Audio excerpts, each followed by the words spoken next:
siya ng patatas, may pechay at saka repolyo. Ayan, mas gusto ko maraming gulay mga lalabs pag pinagsasabaw. Kaya ayan, tinamihan ko yung gulay. Nilagyan ko siya ng patatas, ayan, pechay at saka repolyo.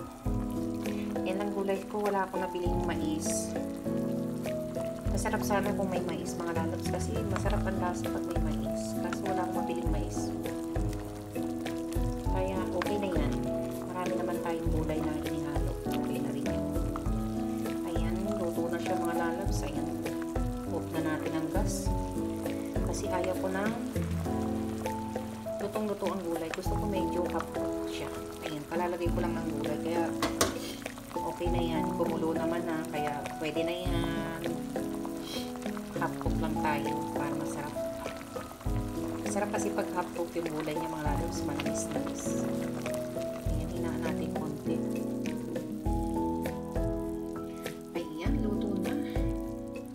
Pwede na tayong maghapunan. Kanina pa yung pinalambot yung ribs. Ayan, kumakalas na siya sa kanyang mga buto mga lalabs. Gusto ko kasi yung medyo kumakalas-kalas na sa buto. Sobrang lambot na. Siya mahirap kagatin. Ayan, yan ang mga lalabs. Ayan, luto na yan. Pwede na po tayong kumain. Ayan, huwag po na yung gas. Para yung gulay na hindi masyadong lumambot.